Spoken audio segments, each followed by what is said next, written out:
All right, we are live. Hello, everybody. What is it showing now? There we go. All right, give me just a moment. We're just letting everybody percolate in, and I'm making sure that the audio is working. Seems like it is. My bit rate is okay. Hello, hello. And we are going to focus on, there it is. We're going to focus on the limbs today. So audio is still good. Yep, audio is still good. Get a little distance from it. Seems a little bit like it's loud. There we go. Keep hunching over. That is not positive. Thanks, Rick. Okay. And we are pretty much ready to chat. I think everything is in good shape. All right. So, let's hit record. That one's recording, and that needs to record. I love these ATEM Mini Pro ISO. It's recording every single camera with audio. So I'm gonna have so much stuff to share on Instagram. All right, welcome to day 3 of the week-long masterclass, where I'm really just trying to share the most important lessons, right? So each day on something else. There's so much more to dive into. There's so much more that we can kind of cover, but that's what classes are for. That's what practice is for, you know. And the most important thing that I've learned throughout all of this is that learning any art really it's just a constant unfolding. And if I could go back and tell the earlier me anything, I would just tell them to start creating and stop waiting to be good enough. Because once you get to the top of one mountaintop, there's always another mountain, right? You get to the top of the Himalayas, what's next? The moon, right? You get to the moon, what's next? Mars. You get to Mars, what's next? There's always something beyond where you are. So why are you doing this? What's the purpose of learning? And so it can be to show your cousins that this is as serious of a career as being a doctor, which is one of the comments we had yesterday. I get it. But most of us are here to create and to make something that we're proud of or that we feel complete with, right? And that's the hard part, because we're always trying to be somebody else. So we're not, we're always lacking. Always lacking. And you have to at some point stop, and start creating. And that's really how the anatomy class has been structured for me, is that I am going to teach you anatomy, but I don't want to teach you anatomy as an end in and of itself. Because it's a never-ending black hole. I want to teach you this so that you have something that powers you forward. All right? And so we have today, the anatomy course is open. So if you want to enroll now, go ahead, enroll. Price options are right here. We're basically the same as last time without the Black Friday discounts. The $297 is all the core lessons. If you want to join a live class, that's going to be the middle option. And then if you want one-on-one feedback, that's going to be the option over here. All right. So this is now open. It includes, these are kind of the basic elements of what we're covering. But let's go up a little bit. Where's the 4 courses? Yeah. So you get the torso. You're going to get the head, the arm, and the leg. that's there. It's open. So sign up now, and I will see you guys in the class. And then we'll do a little talk. I'll answer questions anybody's got on this as I'm doing this. And at the end, I'll do a little recap to talk to you about any issues or questions you have regarding the program itself. There are some things that I think are important to kind of point out. So let me show you guys in here. And let me check comments real quick. Ven Sculpts, hello, hello. Okay, yes, audio. So make sure as you guys come on, let me know if you can hear me okay and if there's any problems. All right, so this particular course has some really fun lectures in it where we go in, you see the lower back muscles. Lower back muscles, it's pretty crazy stuff. We can go in and talk about the multifidus, okay? You don't really see it a ton, but it is kind of relevant in some cases, specifically really skinny female or male characters where they're emaciated. You're going to go in and learn about things like the iliocostalis, which we kind of talked about a little bit, and how the iliocostalis and the longissimus, how they form kind of the erector spinae, basically. And then we're going to go in and get sculpting, right? And the way that this particular course is built, you can actually see it in the lower back, is that first you end up doing the écorché, and then you draw, and then you sculpt. So this is the last phase that you get into, where you go in and you apply that knowledge and you sculpt that back. The écorché, this is where you go in and you kind of build a little bit richer of knowledge. And in the torso, I think this is probably one of the best, most important things that you have to do. You have to build an écorché. You have to build the muscles, understand how they work. You can see here I'm interdigitating them with each other, getting the lat to interdigitate with the latissimus dorsi, not with the latissimus dorsi, but with the écorché, with the serratus anterior, and then pulling some of the muscle fibers to make that a little bit clearer, right? And then here we're drawing them. So this is where we go in and draw directly on scan data to start to make sense out of all of this and start to apply the écorché knowledge to scan data in a relatively safe way. And then, of course, if we go back here, sculpt it all, right? So that's the way the torso course is built, because there's a lot of misconceptions with the torso. So I built it so that we always had like idea to a practice run to rubber hits the road. So the idea, that's the écorché. And this écorché, like we don't create écorchés like they actually are on the body, because in the body they're a lot more intermeshed than we have them. There's fascia too, and there's other things. So the écorché to me is the most important way to learn, but it is a little intellectualized, and we have to then apply that to an actual human body so it doesn't just become boom, muscle man, right? But let's say, for example, I have one model that's great body, great muscle development in the lower body, great muscle development in the trunk, but skinny arms, right? And when you look at the scan, you might be like, well, is that accurate, or did we miss the proportions? And so you really need to apply and get this scan data to really kind of figure all of this stuff out. And then, of course, you need to sculpt it and go through the process of what's that bump? Does this apply? And we covered some of that yesterday, right? This particular one doesn't have the walnut approach that we talked about yesterday. That's something I'm going to add in after this current run.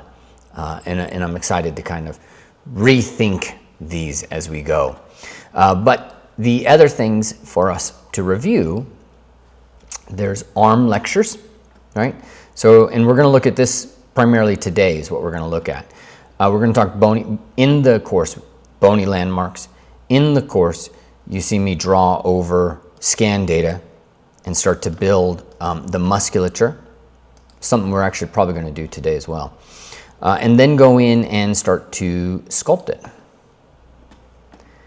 And this is where,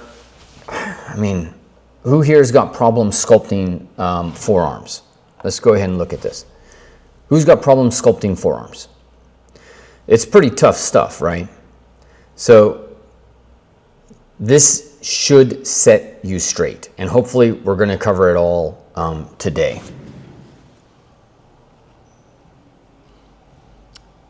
Cuba, it is only today, or not, it's only this week. Gnosis, is the recorded torso course going to be updated with the new? Yeah, eventually. After the figure sculpting stuff. Because all of the écorché, in order for me to do it right, has to be informed by figure sculpting at this point. And as I learned, the walnut strategy I developed was really a month and a half ago. So I'm learning new ways to present this and to help you guys and myself.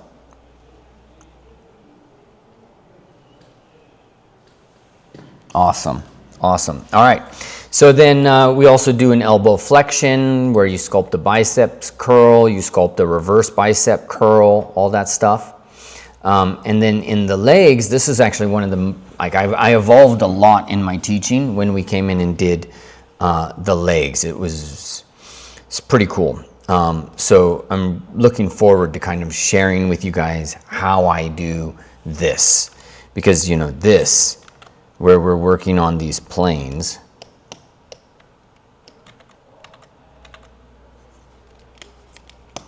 did I not test what's going on?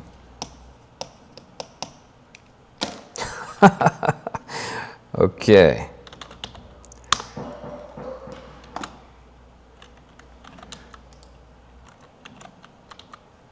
I don't have Wacom. I literally tested this morning.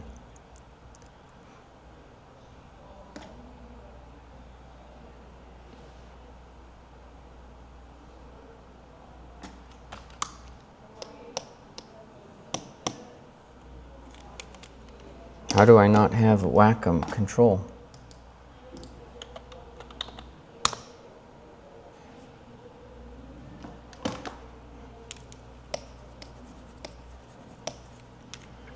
Uh-oh. Give me a second.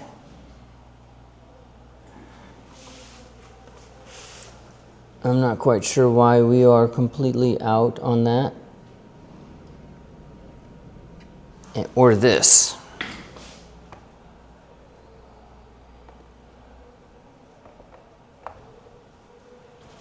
Hold on.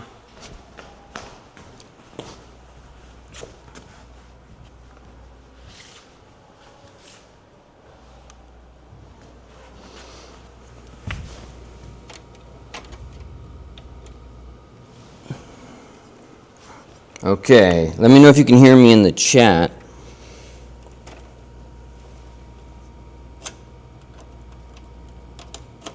That is actually plugged in.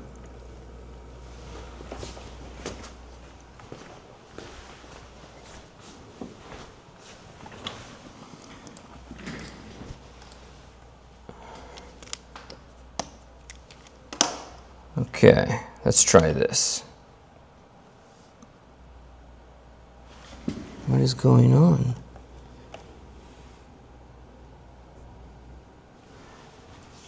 Audio is nice, but you're seeing a black screen. Why would you see a black screen when the cameras are working on? Okay.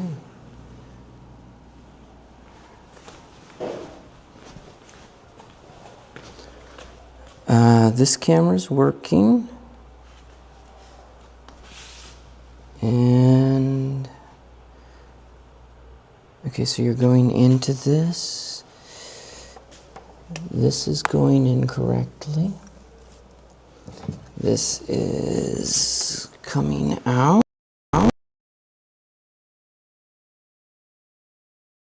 This.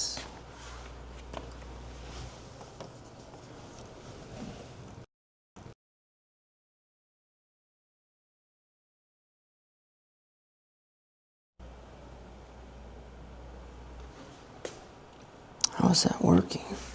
Okay, let's bypass this particular piece of equipment Okay, HDMI out. And plug that.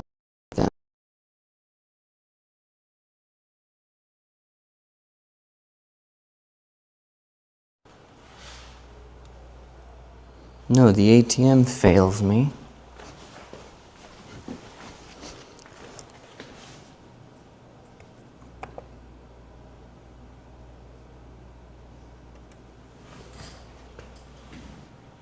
Okay.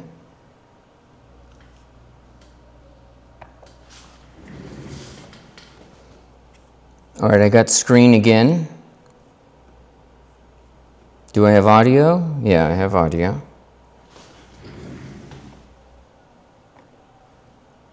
What in the bejesus was that?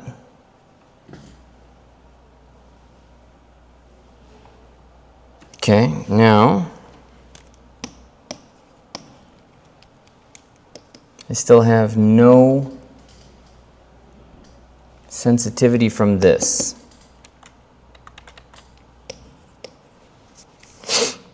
All right, let's do this. I'm going to restart.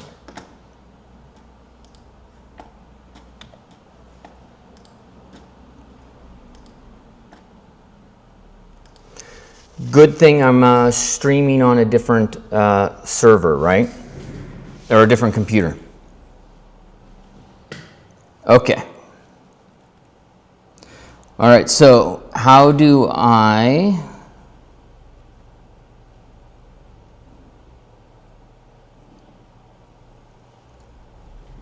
How do I entertain you all while we are trying to figure this out?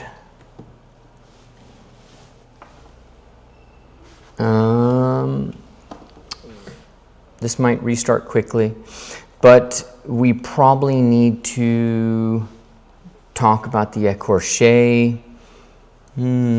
What else could we do? The arm is a little bit hard for us to 3D print and talk through. So let's just sit. I think we're just going to try to sit and see if we can make this thing work. I swear I was doing this a half hour ago. I was on this thing. All right. So what are the big problems that you guys have with arms? Let's start there while this thing's doing its business and write those things out so I can actually tackle those. What are the big questions? So everybody's got problems with forearms, right? We're going to talk about forearms because forearms is like the central example when we talk about sausage arms, right? So let's go and restart. In Houston, we have liftoff. No. You know when you crash on a live stream, like half of your brain ends. I lose it. All right, let's take a look. I used to stream. The streaming stuff really is a pain. Yes, it is. Question about yesterday, I wanted to try the walnut method myself. Was that the torso asset? Yeah, that torso asset you don't have. It's not even my anatomy people have because it's brand new. So I will work that through to people in the anatomy class. But it's going to take a moment because we're going to go through the live first. Let's see. No, I don't want to risk ZBrush crashing. ZBrush always crashes when I use Lightbox. We're going to do sculpting the male arm, which should load pretty quick. And let's switch over. Yeah, you guys should see it there. All right, and then I'm going to go into solo mode and load in my other two. Whew. All right, load up those problems, load up those problems.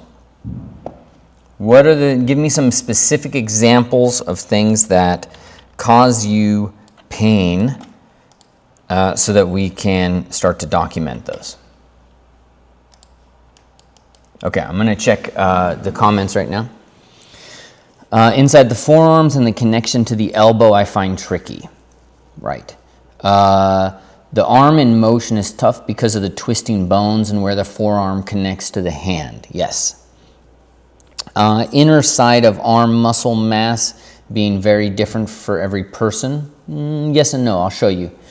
Alex, forearms are like the back. They have a ton of deformation and forms. Things change. Yes, totally. Biggest problem's got to be the elbow area, making it have structure but still be organic. Eyes of Lamia, the female arms with subtle muscle. Yeah, totally. That's very hard. Forearms are worse for me, Nidish says. Joints, Rick says. Froyo, trouble with the angle of the forearm, juts out from the upper arm. Arms don't seem to be straight at rest. Right. All right. So we're ready. I've bypassed my monitor, and we are in a good place. So let's test and just play with danger a little bit. All right. Okay. So sausage arms. All right. The first thing you want to be thinking about as we start this lecture is if I extend my arm, let's go about like that. Okay. Now this is the pose from Houdon and his, which I don't have here, but I'm gonna make a life-size version of that. What you want to be thinking about as an artist is the silhouette. So you're gonna trace a line through here. You're going to trace it all the way, and then just notice the high point, right? So the high point might be right about there. I'd say that's a decent high point. Now, where's the high point down here? Well, I'd say probably right about here. But look at this. So you see how I've got a movement like a scallop, and you see I've got a scallop here. The relationship between this scallop and this scallop, this is really what's most important for us to kind of get our head around, right? So let's look at the screen, and you guys can all hear me okay, right? The important thing to understand, and let's start Epic Pen again.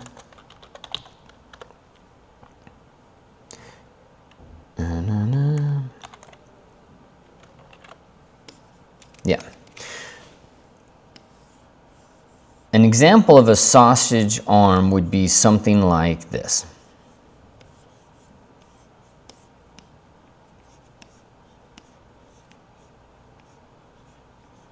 Okay. What you'll notice in a sausage arm is that high points all directly correlate with each other. They're right there. Okay. And that is the #1 killer of any sort of realism or believability. And that's because we innately know that areas that line up like this, they're weak. That's the weak spot. We innately know that, understand that just through our lived experience. This is an example of intuition. Anywhere where the forms come in. So for example, if you're doing a leg of somebody, right? And then, so one of the most common things for people to do is they'll, let's put the knee in there. They'll come in and they'll add this, and then they're just like, boom, that's the knee. And then they have this that's the ankle, sorry. And then they have this tiny little ankle.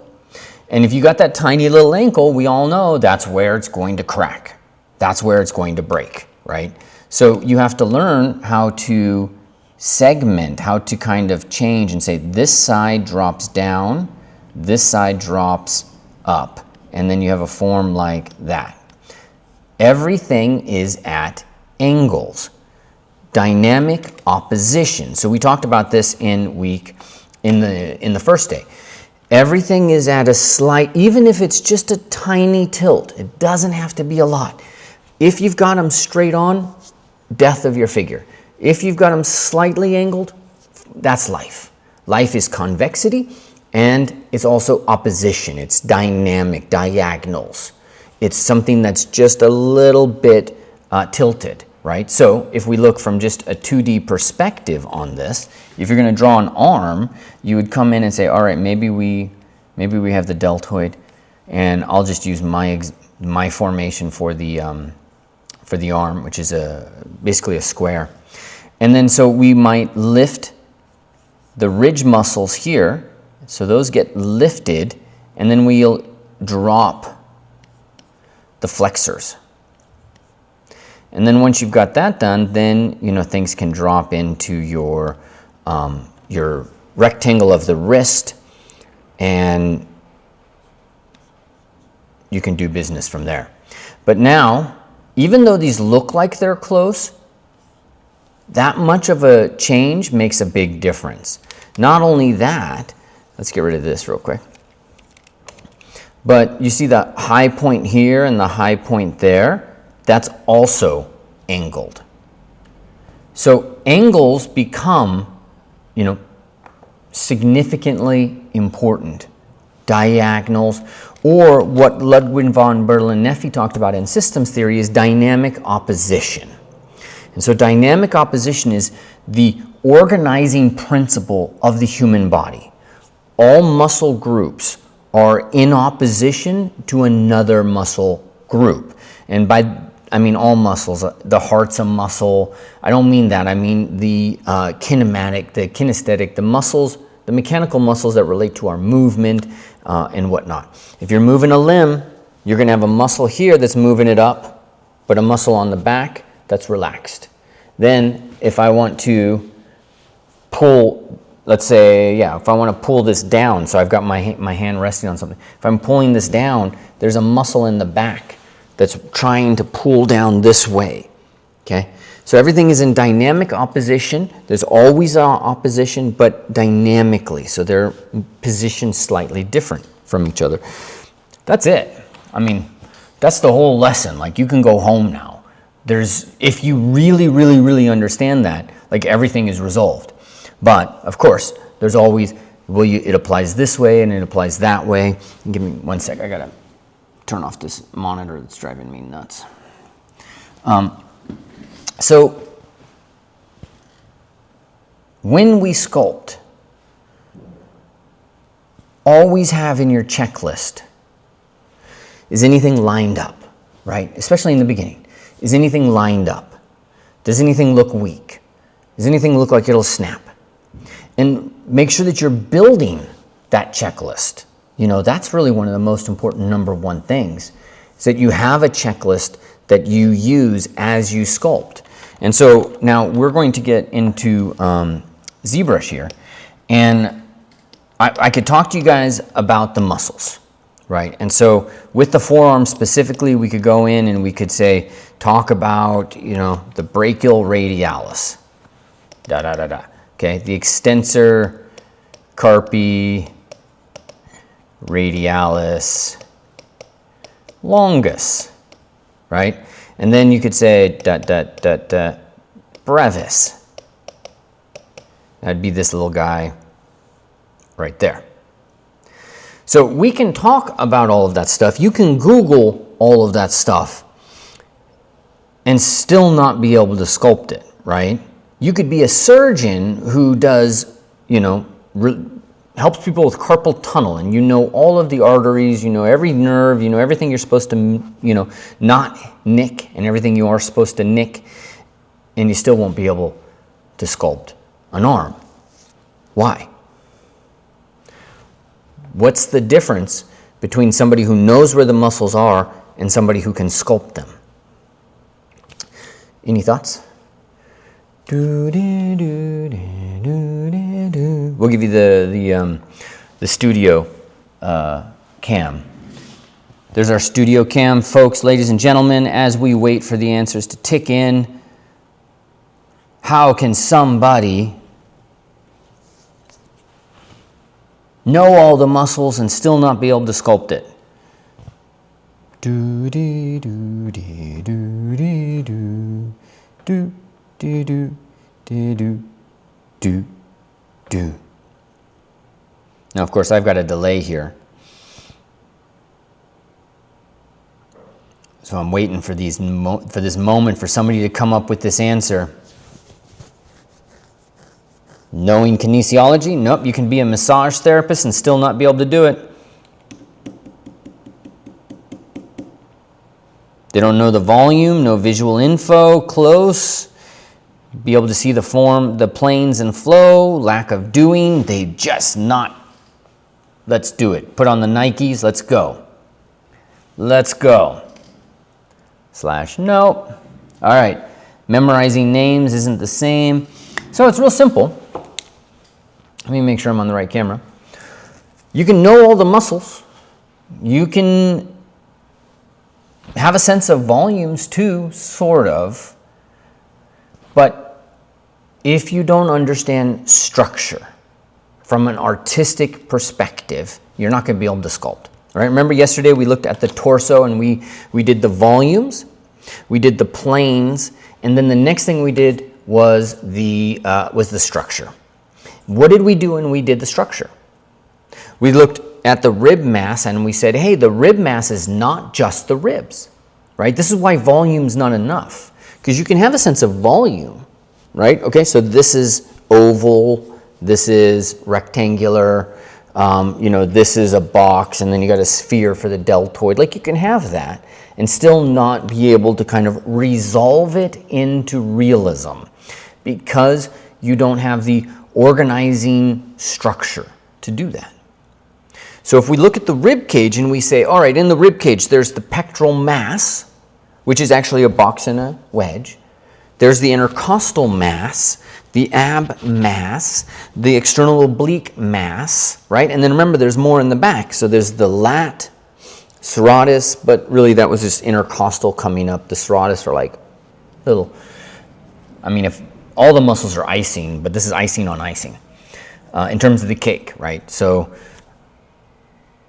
what's the masses of the arm? Are you thinking about the masses or are you thinking about the details, right? So like a doctor, they just need to know, like, don't nick that nerve, right? If you nick that nerve, they won't have feeling, right? I had a doctor, I had a tumor here in my arm, fast-growing tumor. The dermatologist pulled it out, like, I think he just numbed it and pulled the damn thing out. But it had tendrils wrapped around a nerve. And as he pulled it out, it was like a light. It was like a TV when you turn on an old TV, you turn on, shoo, just all the feeling left, a patch of skin, just like that. And he pulled the nerve out. Dude should have done more studies, right? But that's him thinking about one particular thing. And if somebody's doing carpal tunnel, they have to, solving carpal tunnel or addressing it, you do surgery where you kind of cut across the tendons right here. Of course, let's not hit any other tendons, just this wrapping tendons, not hit any veins. So they got to know these little tiny details. They're not organizing to the big picture.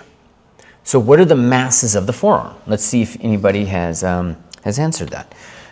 Let's go and go to our studio cam as we wait for the answers to come in. What are the masses? No nuts yet. We're not on the nuts stage. We're in the structural masses. What are the structural masses of the arm, right? And so this is something that you can figure out. We can all do. I'm still recording, right?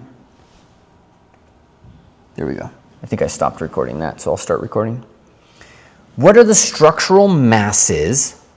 Do do do do do do do do do do do do. Okay. The structural masses that we need to think about.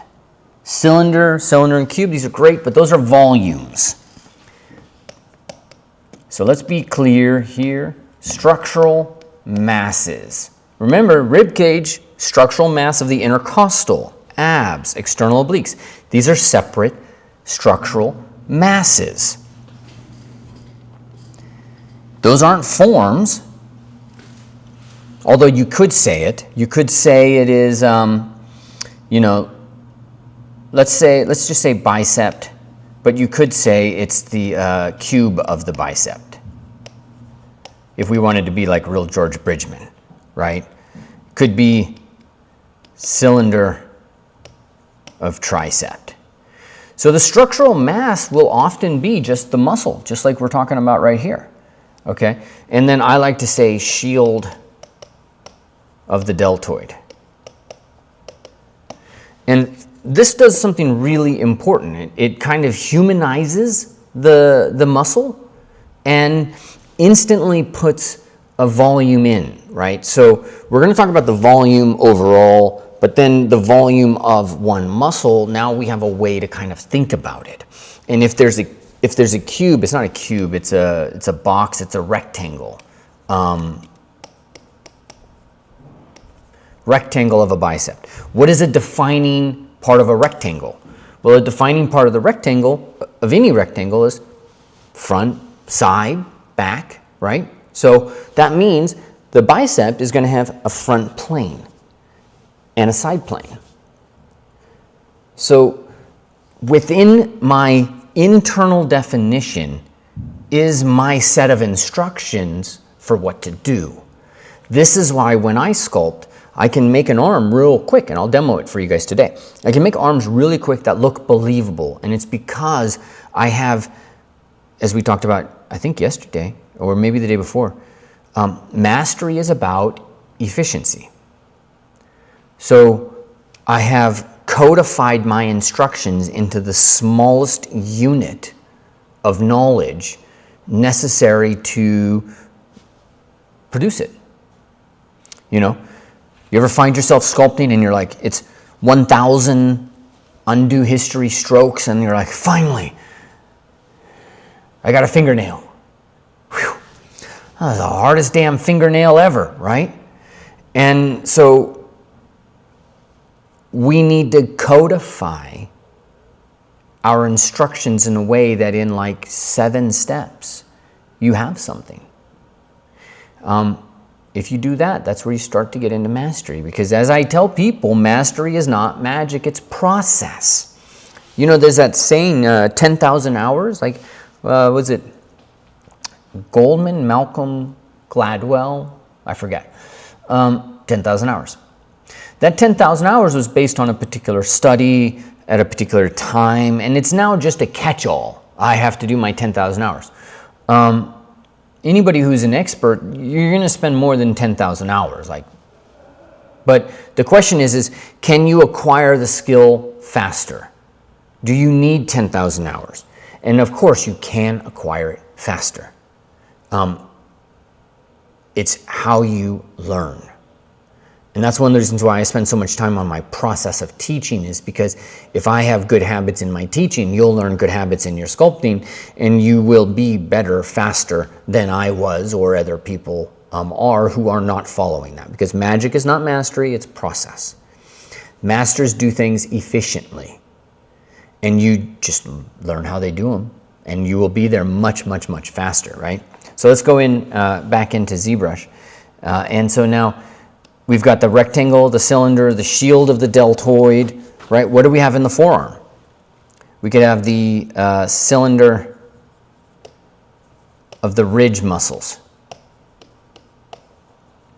right? We could have the flat plane of the extensors. And then we have flexors. But how are we going to describe it? Could we say cylinder? What is the defining element of a cylinder? I don't like cylinder. I actually even don't like cylinder here. I'd say wedge. And down here at the bottom, I would say the rectangle / wedge of the flexors. But that's not everything, right? So that's just the muscle masses, okay? So we haven't covered elbow as a structural mass, and we haven't covered this part of the arm, and we haven't covered the wrist either.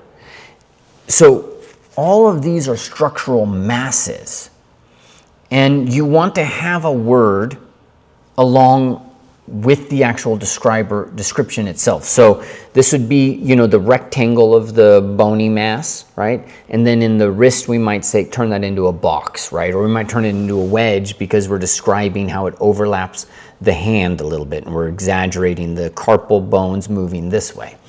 In the back of, in the knee, it's elbow.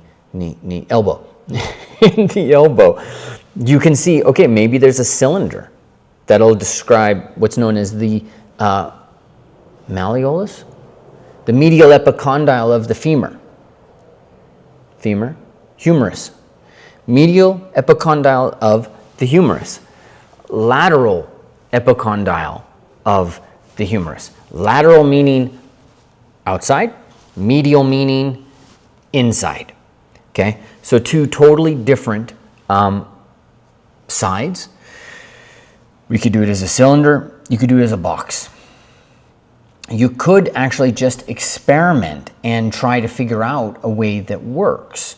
You can see in Gottfried Bomis, he's got different descriptions. Let's see if, let me switch over and see if I can find a Gottfried Bomis, just so you guys see him. Okay, let me close, let me get rid of all that screen. Gottfried Bomis. Okay. Now you should be looking at my screen. Gottfried Bomis wrote his book, and his structure is just like, it's almost unparalleled. It was absolutely unparalleled until Anatomy for Sculptors came. And then it's like, you know, next level.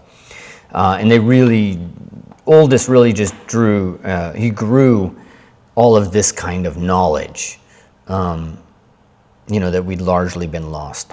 Look at his arm. This is not his. Yes, it is. There's a lot of detail, but there's a lot of structure underneath that, because he also understood what the arms, the bones were doing. Okay, let's see if he has elbows. He's got knees, but it might be the elbows a little bit more distant for us to look at. You can kind of see here, see how he's structurally conceived of the knee, and how he's conceiving of the patella as this kind of strap that's overlapping everything. Maybe I get my perspective lined up. So form concepts are really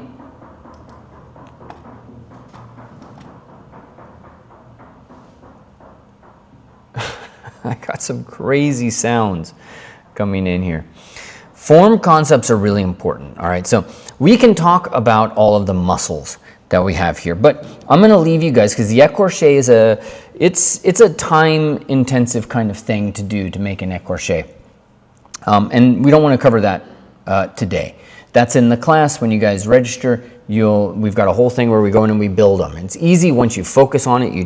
You start going insertion, origin, and a lot of muscles are just duplicated. So, you know, the extensor digitorum becomes the extensor ulnaris, and you're just moving them around. But it'll certainly take us off task for today, because today what we have to learn is about the sausage, not doing the sausage, the rules, or really the structural relationship of all of those masses that we illustrated from before. So, I had some hiccups in the beginning. Let me pause here for 2 seconds. I'm gonna drink some coffee. Any questions? Anything kind of strike you, you're not quite sure about? What's going on? And let me check my questions over here and see. I don't wanna mess with that. Yes, barrel, knock, knock. Did you hear the knock, knock?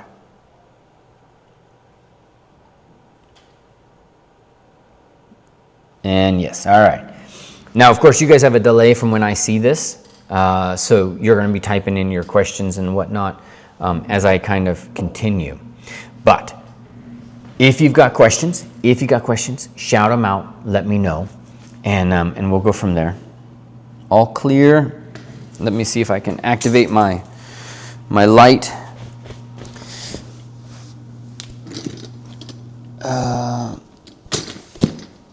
Everything's falling apart here. The screw just came off the seat. Not a good thing. Let's get to work. You guys want to get to work and sculpt? Let me start with the male. So we're gonna move in this direction today, if that's all right with you guys. I'm going to walk through my thinking and my process of sculpting, and we're going to use, this is actually in the, what is it? It's off. That's so weird. One sec. I gotta calibrate the Wacom. It's off a little bit. Perfect. Okay. So I'm gonna clone this so I have my own separate piece.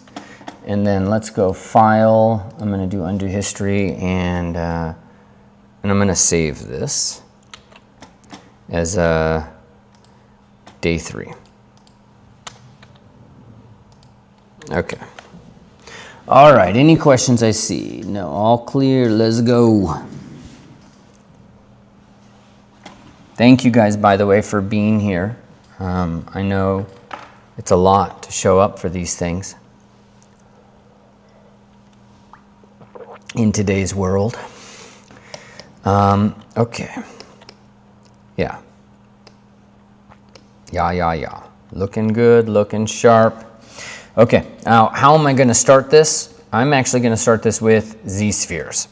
There are many ways that we can start this. We could build the simple forms, but I'm going to do with a Z-sphere in this particular case. So anybody got problems with Z-spheres?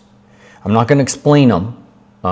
You can Google, Mike Pavlovich has some amazing tutorials, and you shouldn't try this if you don't know it. Like, don't try it and try to follow me, because Z-spheres,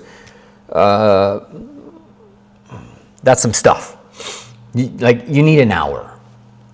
Just, what do I press? What do I, and that did what? And then why did I create them on top of each other, right? You have to understand that draw size is important, things like that.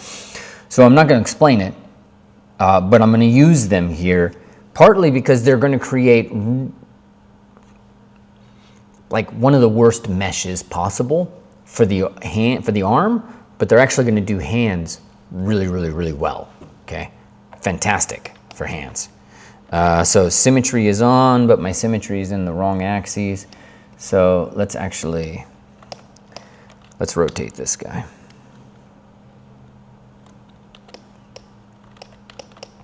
Which I should have done a long time ago.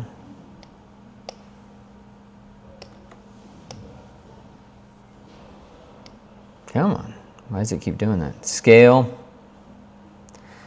Move that up, move that back. Okay, and then let's go Q. We're gonna draw out. I'm gonna draw another one. My draw size is quite low. Yeah, there we go. My draw size really needs to be quite low when you do this. I'm gonna turn transparency on, and I wanna move that right there to the center. Voila. Okay, now I'm going to go back into draw out a small one, go back into move, and just move that down. This is how Z-spheres work, is you generally move the points. There you go. Scale that down. Okay, voila. Draw, move.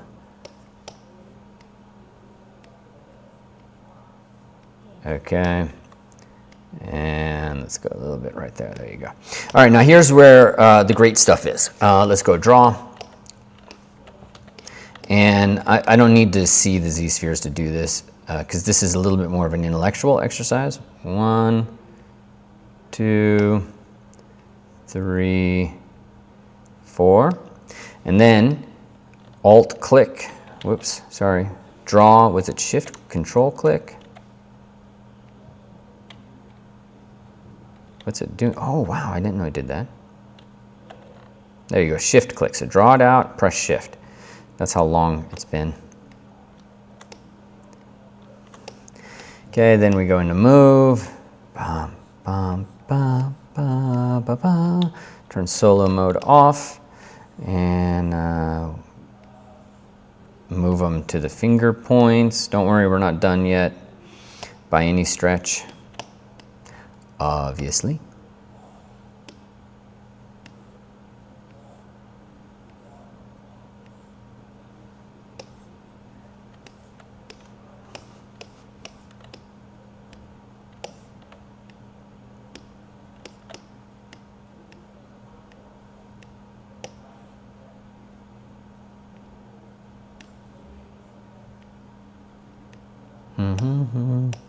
Okay, now that's not going to really work all that well. I've got to move this, but I can't just move it like that. This is one of the more annoying things you got to be a little careful of.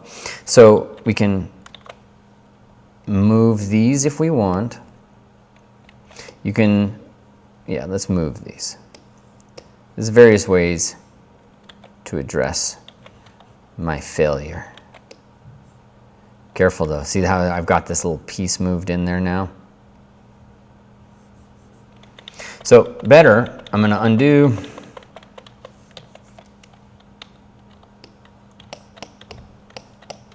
I'm going to move the entire hand in there and move that back.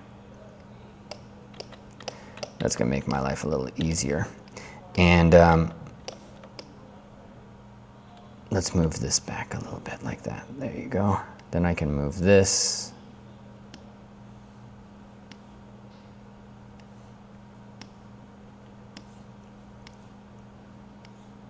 Z-spheres are just, I mean, they're really just crazy. Like, it kind of still blows my mind Ofer developed this. He was trying like the devil to not do polygonal modeling tools, because it was a rule for Ofer to not develop something that already existed, which caused endless frustration for some artists, but it also was key to his innovation. You know, a lot of artists were just like, can you just build us a better outliner? Like, can you just build an outliner in ZBrush? Not even a better outliner, just, can we have an outliner, please? And there you go, right? He's like, no, I won't do it. All right, and now I'm gonna use hotkeys because I'm getting a little slow. Now we could add, if we wanted to, a little bit of curve in there.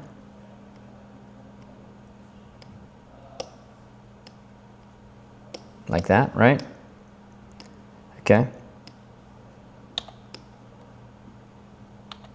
Maybe we need to move the volume of this a little bit.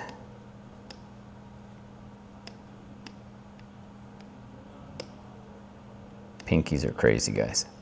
All right, now let's say we're okay with that. Press A, and that's basically the geometry that you're going to get, essentially. So we're going to have to actually sculpt this, but it's okay. I'm okay with this. We can Z-remesh this later if we want to, like it doesn't really matter, but we could also change the way in which it's working. Like we could use classic skinning and then say preview. Or not. There you go. Classic skinning. Oh, come on, really? Used to do better than that. All right, let's not use classic. Let's set that back at 128 and then preview.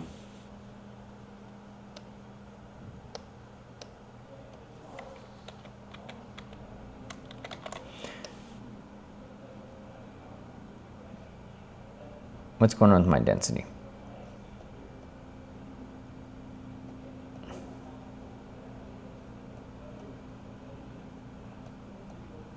Okay, I'm fine with that.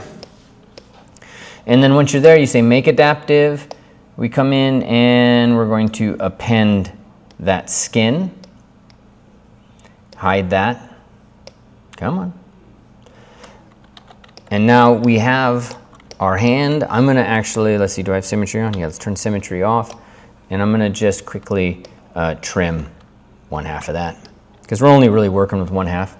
Then let's turn solo off and turn this on and turn transparency off. And so now we should have a model that is roughly close, that we can kind of work with, you know, from here. So the goal at this point is just to have something on that in the geometry. And again, you could model these things out a particular way. I think I have lectures on that where we build the cube and then a sphere and we go from there. But I'm going to ask you guys in this particular lesson, you hold that inside your mind, right?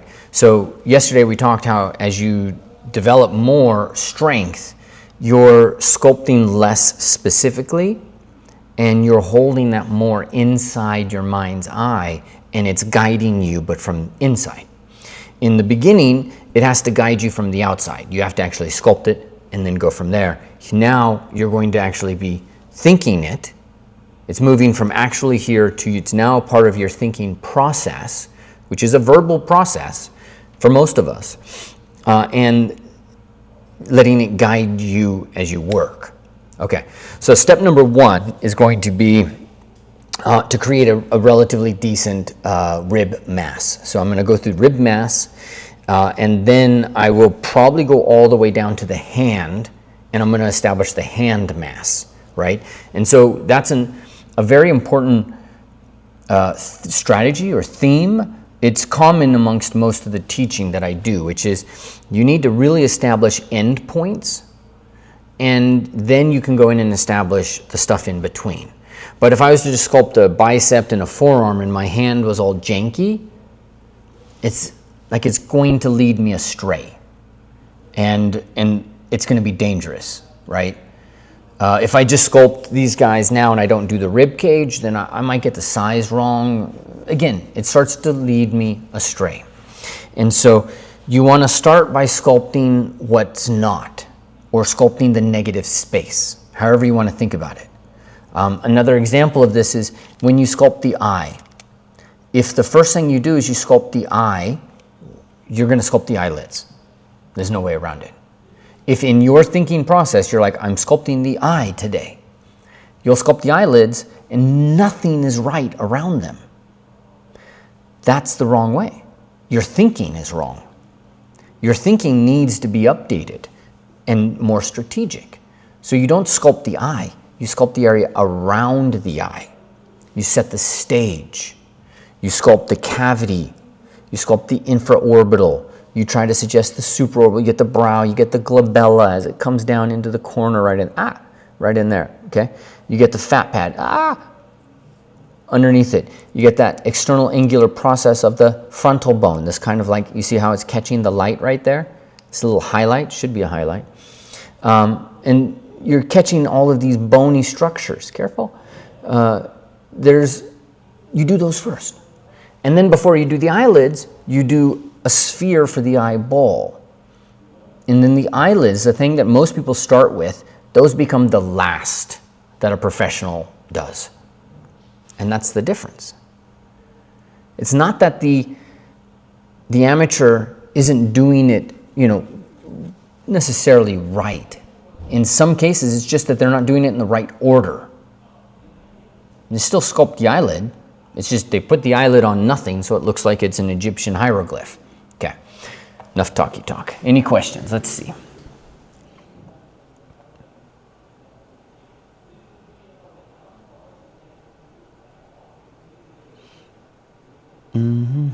Okay, looking through this.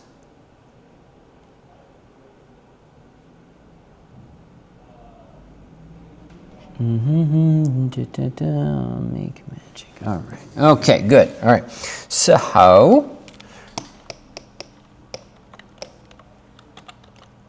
I don't really like this topology.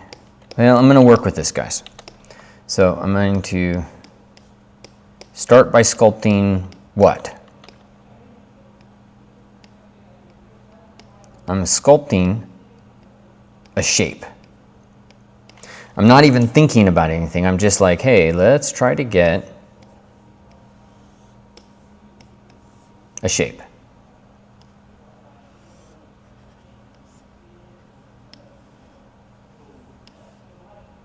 That's what I'm trying to do.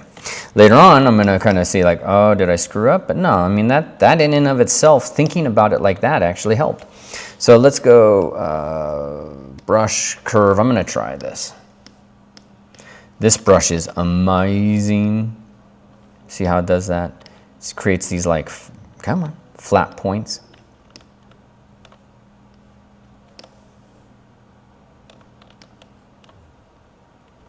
Okay, bum bum.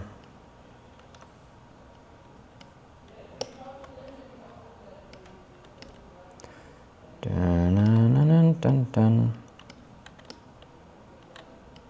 Okay, let's check the bottom. Make sure that lines up, and that does not line up.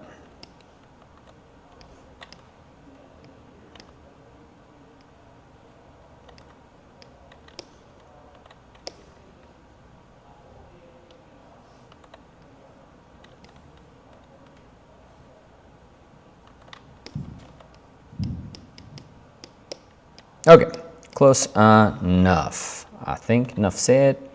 Voila, voila. Okay, there. Now, once I've got that established, I've got that 2D shape, I'm gonna now go into the rest and start to kind of have that fleshed out a little bit. So probably because of the nature of what I'm doing, I'm gonna think rib cage here, you know, and especially because I'm teaching, so I wanna build good habits. This is something that I might envision, like I might hold in my mind's eye more than anything else. But I'm gonna actually put it into practice here so you guys can kind of see this.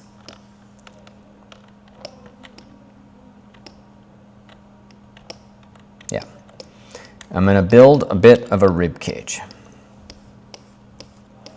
Like that. Oh, don't do that, Ryan. Try not to divide when you got something masked. So again, what's the form I'm building? The rib cage has a very specific shape to it, right? It's kind of like this egg shape.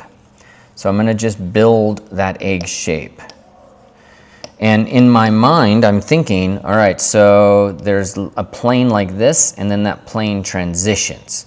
So you wanna be thinking about that. And I say, all right, well, I need to build a contour right here to straighten, and then I will turn in.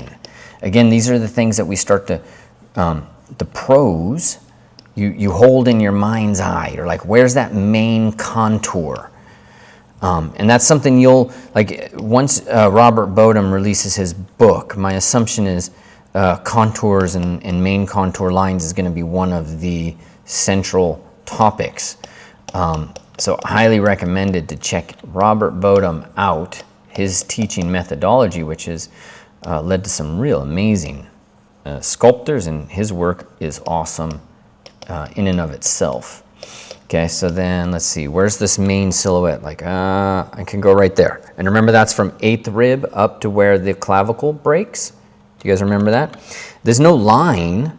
I have to hold that in my mind's eye and say, all right, well, look, that point is there. That means I got some distance to travel, fools. I gotta really get that kind of moving over.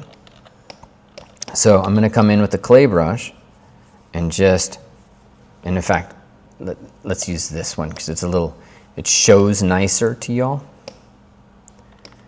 Gotta be careful of that. All right, so I'll just mask that off.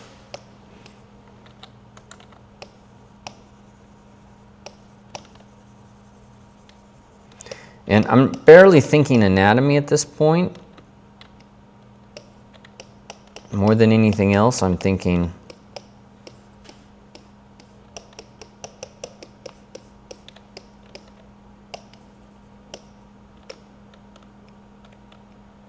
and then look at, I don't even have that silhouette. I really actually should get the shape here. Part of it is that this is not accurate. So let's mask that out. And there's all sorts of ways that we kind of lead ourselves astray.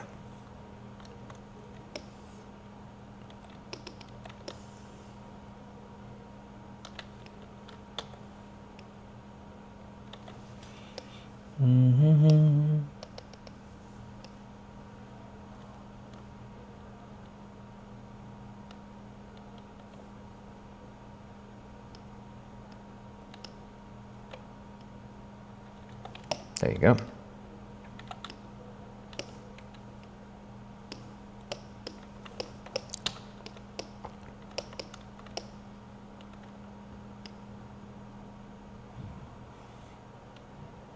Perfect. All right, now let's go back to this.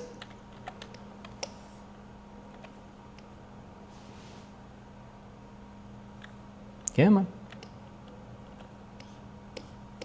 Get the 2D shape established.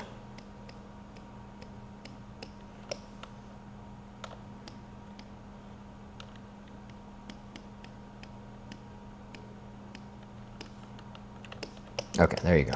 Now, once you got this shape, that shape, now we kind of build from there. Okay, including probably having to move this volume out. We're gonna have to figure that stuff out right there. That is actually pretty, I think the placement of this is an okay shape. So let's go and just mask that off and build.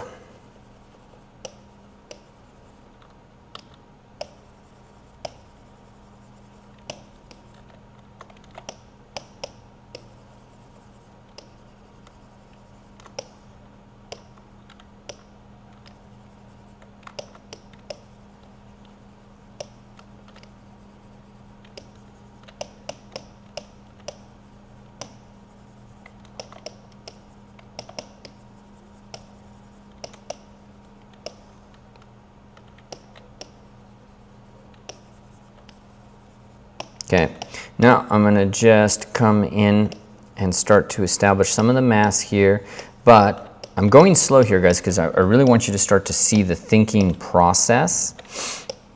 So how do I work this area? Don't do that, Ryan. How do I work this area right here? Okay, so again, I go slow because it's important for me that you have the thinking process.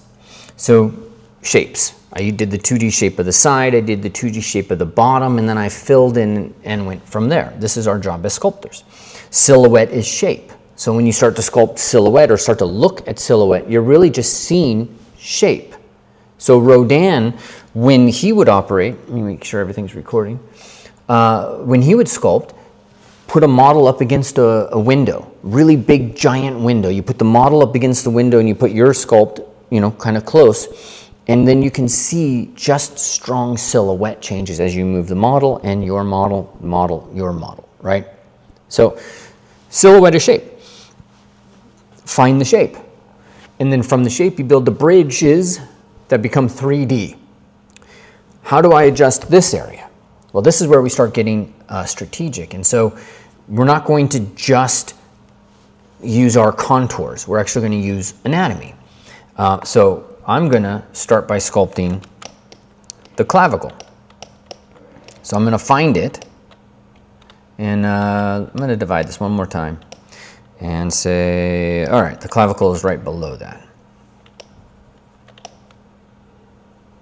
Perfect. And just like anything else, I'm going to find the beginning of it, and then I'm going to find the end of it. And so the clavicle is going to kind of swoop back like this, and then the acromial process and the spine of the scapula take that. So I need to find that bump right there, these two.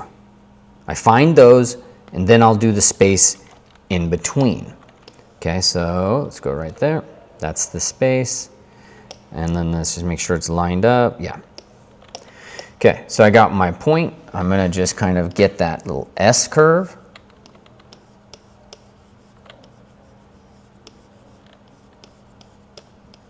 Voila.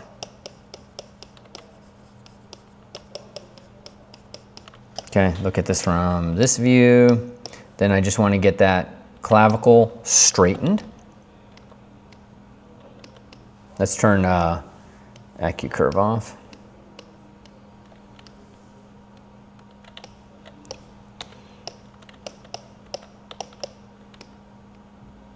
And take a moment .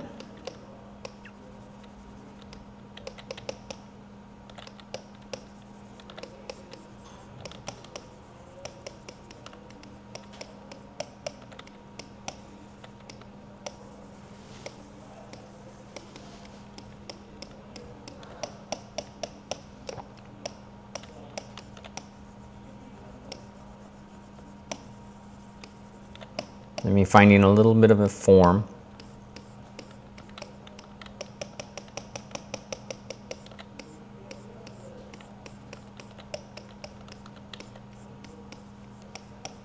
Okay, let's just say we're done with that. For the most part, I got problems. I'm not happy with that curve. Maybe I need to use the move brush to kind of push that in. But then we're going to do the acromial process at the end. Let me look at questions real quick. Frosty, any good écorché figures? ZBrush ships with its own écorché, my friend. I made that one. It's old though, but it's got everything.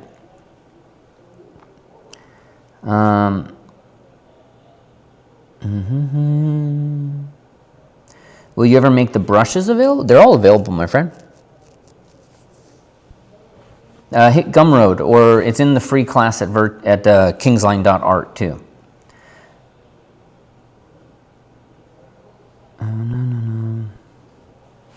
The difference between clay buildup and clay brush is that feature right there. That's it. Now I have other things that I changed in mine. So I changed the lazy mouse, and then I changed a few other things, I think. But there you go. All right, acromial process. The acromial process. So you have the scapula. The acromial process. Let's just go ahead and. The acromial process kind of sits at the end of that, right next to it. So you have clavicle, and then the drop down, and you have the box of the acromial process. And then the acromial process will then shift to the spine of the scapula. So you need to make sure, really important, that you have a plane that comes boom and then down. So it has to, clavicle's high, down to the acromial process. Clavicle's high, down to the acromial process, down to the bicep. Okay, so I know where my acromial process is. Now I'm going to create that little ledge. Like I'm just creating a little plane that exists right there. And then maybe I take that plane and pull it into the back. And that plane becomes the spine of the scapula, which should be up there because of the way he's orientated.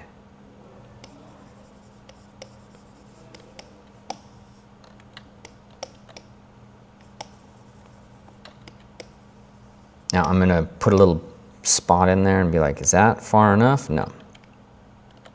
There.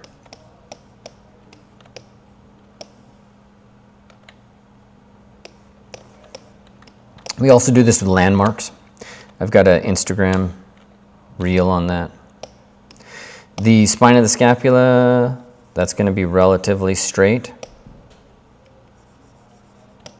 So again, we did the exact same thing, which is we found point A, point B, and then we're bridging them. Point A, point B, bridging. Strategy. It's all strategy how I want you guys to be thinking, about this. Now let's drop this down, and we're definitely getting into trouble from a mere technical perspective.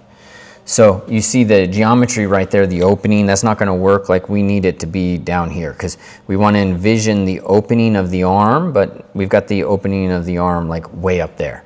So we have to contemplate, we have to think about these problems. And let's go ahead and save this because I keep screwing it up.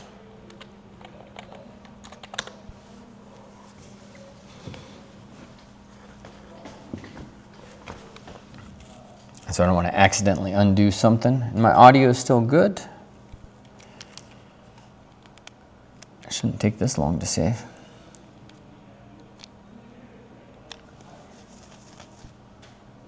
Okay. I am going to switch that out. and turn double on. And I'm just going to work it from here, right? You can do the same if you want with your reference. And you are confronted once again with a shape.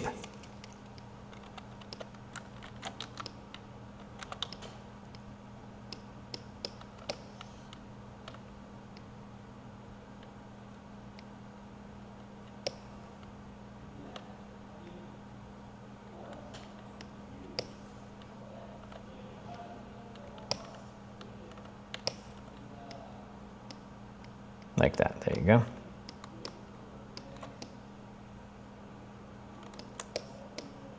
Okay.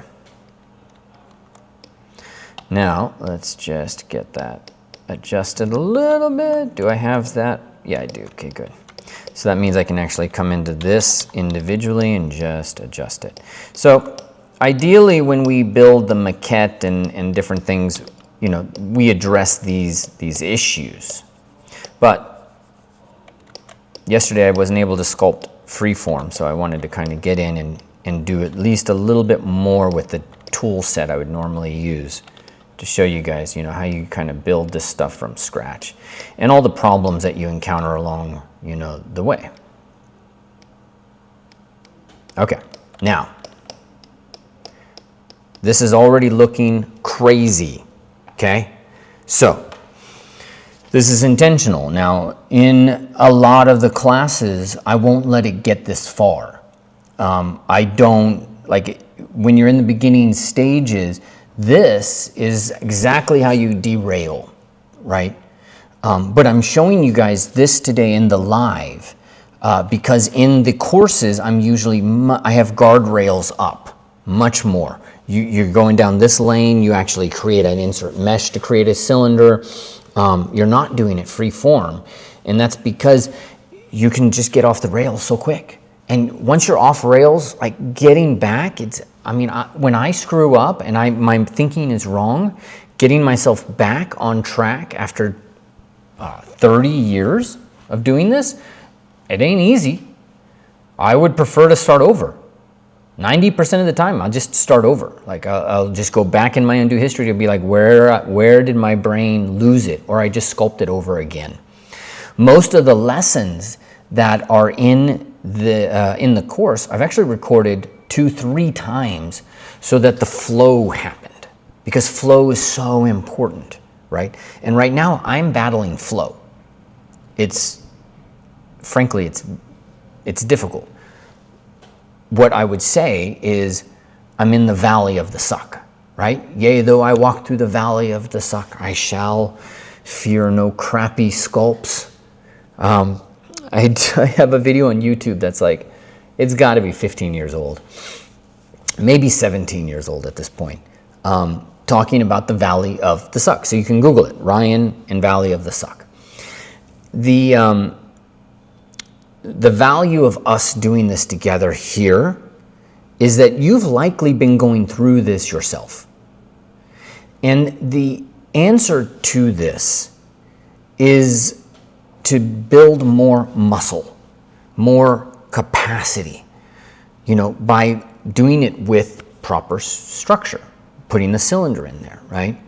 But I'm going to show you here how I'm going to right side myself. Because right now I got this amorphous and I got this thing with a weird shape. I cannot go past this point without fixing the underlying thinking process. So maybe you've been here before and your sculpture, your thinking process have got you here. Or maybe you're further down the road and you've spent like multiple hours kind of struggling and it just still doesn't go anywhere. The solution is always what I'm going to do now. It's always what I show you next, which is you immediately go into volumes, number one. Because right here, there's no volumes. I'm actually, in my mind, I'm thinking structure. But I don't even have proper volumes yet. How can I have structure if I don't have volume? And then once we do volume, then we're going to square the volumes to create planes. And then once we have that, then we're going to go and we're going to separate those planes and those volumes into smaller planes and volumes and forms, and that's called structure. Because again, what is structure, guys? Does anybody remember from the last class? What is structure?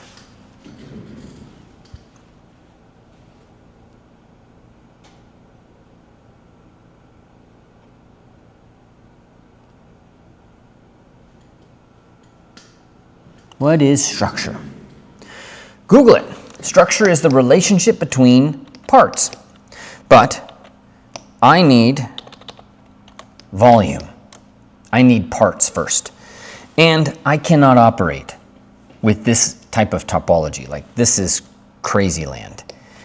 So I'm going to save this. I'm going to duplicate that so that we always have a version where we're like, it came from that. Right? And then I'm going to go into Z remesher, and I'm going to say, make sure I'm at the lowest subdivisions. You can freeze if you want to. I don't think it matters, but I'll do it. And I'm going to say same and Z remesh. Now, it really screws up the hand, so you got to be really careful. You lose volume instantly, okay? But holy crap, that's going to be so much easier to sculpt. So now we can unfreeze, and it's going to put my volume back in, but just be mindful, right? You don't want to go too far. All right. So now that's the topology I have. That's the topology I had. That not going to work. Step 1, get some topology that doesn't suck. Okay. Step 2, start working on volumes. So I kind of have a volume here in the rib cage.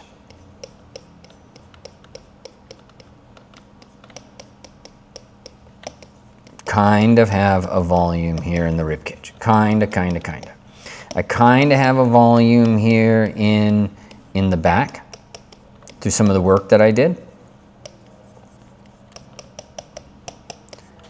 And I've put that into some planes too. Right? But that arm is pitiful. So let's go in, and this is my little trick. Inflate, smooth, inflate, smooth. And the process of inflating and smoothing makes them organize. Okay, and then, I didn't tell you, but now I'm strategically inflating in specific areas. Okay? And I'm rotating the model around so that I can see, all right, well, that silhouette is breaking. I'm not terribly worried about it right now, but I am going to come along the side here, and I'm going to work that wrist a little bit.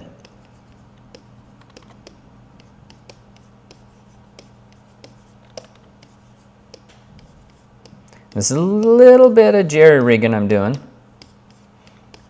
Ultimately, what I'm trying to do is give myself some clay to work with, because I'm going to start cutting into the form now. In any minute, I'm going to start just cutting in.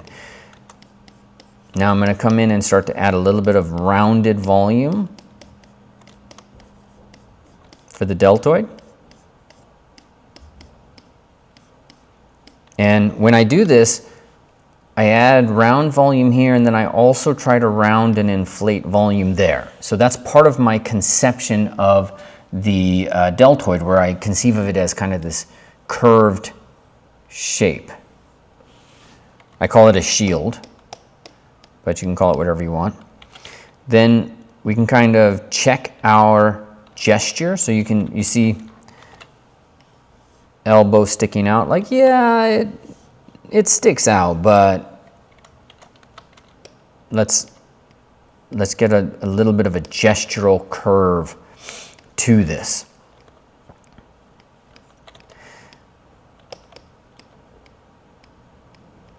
All right, that looks okay to me. Like I'm feeling better about that in the sense of I'm prepared now a little bit.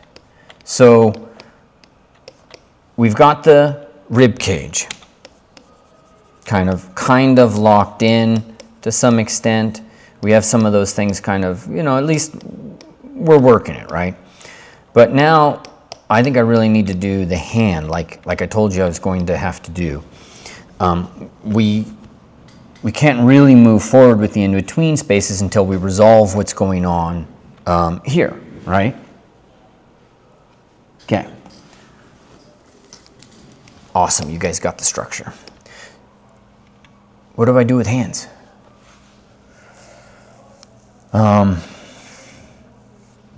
It's kind of a pain in the ass to sculpt, right?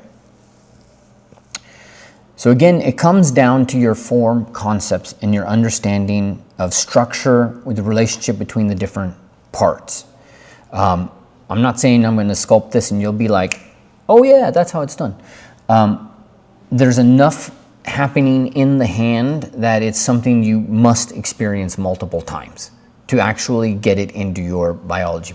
And I'm going to go kind of fast because it's its own entity.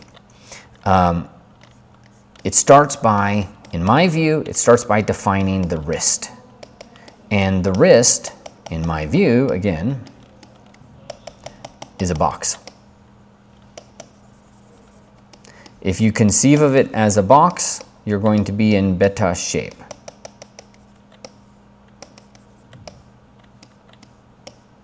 Like that. So, yes, I'm trying to figure out this box in the midst of all this crazy meat. Okay? Then, if you want, you can extend it just a little bit. You don't have to go far for this to really work. And you really don't want to, because we're doing the box. That's not a good angle. Let's put perspective on. We're going to do a box of the wrist. And the box of the wrist, generally, it doesn't go far before it encounters the oval massing of the rest of the forearm group, right? So I'm just going to find the front plane, the back plane, and I just extend them a little bit, not much. Make sense? We do this on the lower leg too. And I'm not sweating anything, I just want this to be a box. The only thing I'm trying to do is make that a box. Let's pull it forward as well.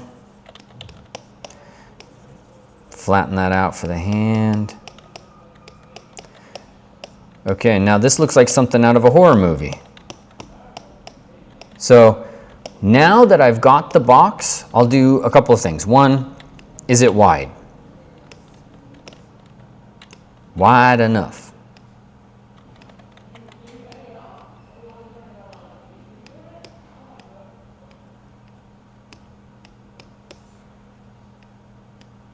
Make sure it's wide enough.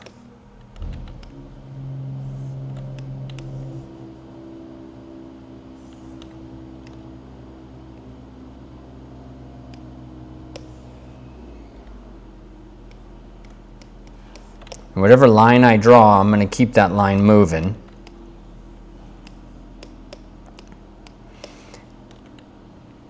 Okay, and then so if that looks, oh, I didn't get this width.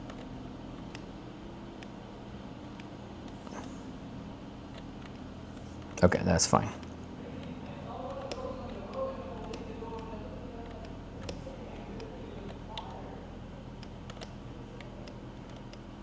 Okay.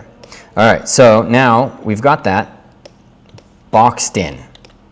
Let's just quickly identify the styloid process. Okay, that's going to determine the bottom of it. And then just to be on the safe side, we may want to come in and say, all right, well, let's go and say that's the bottom.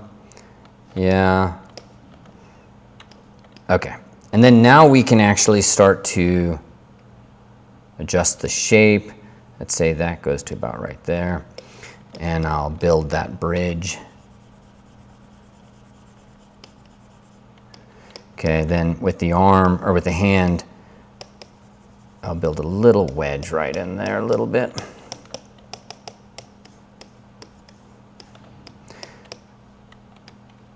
The wedge, the way the the thumb works. This, how do I say it? How do I do this? Actually, I haven't explained this as well as I'd like to. Let's do it this way. The thumb belongs to the palm in large part. You could even, I mean, all of this stuff, you could just extend it out and say, it belongs to the palm. The rest of these guys belong to the back of the hand. And so what that means right here where they intersect is that we're going to kind of separate, we're going to draw a line in here that's going to separate the thumb. And it's going to make the thumb belong to the palm. Now, of course, I exaggerated that, but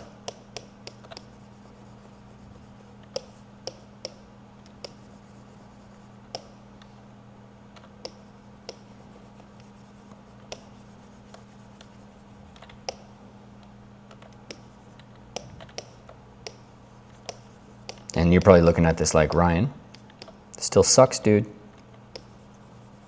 Your capacity to handle your sculpture's ugly stage is a big determiner of how successful it's going to ultimately be. The longer you can keep it ugly, the stronger you are.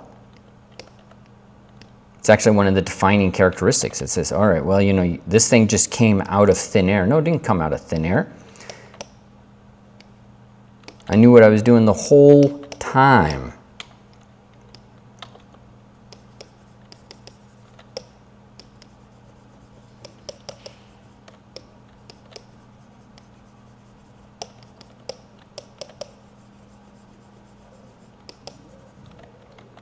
Okay, and then we need to build a little bridge. So first, before I go, do you guys see how I attached the thumb to the palm? I'm not done, but do you all see how I attached the thumb to the palm?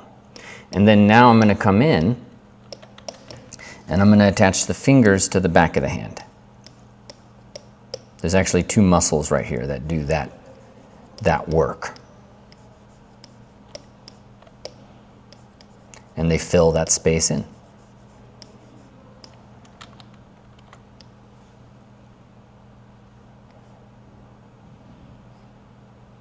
I think I'm going to lower this. Yeah, let's go there. I'm going to delete and freeze. I'm going to Z-remesh with the hopes that it gives me exactly that. Do you see? That's what I want the topology to do. I want the thumb to flow to the front, and I want the fingers to flow to the back. Before I didn't have that. Now I do. So now I can unfreeze and I can sculpt this the way I want. Sort of.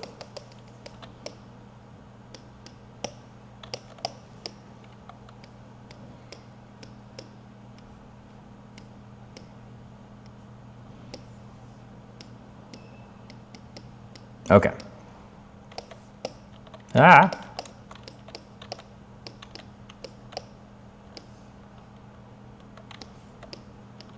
Now I should probably tweak that a little bit. There you go. I think we're in okay shape now.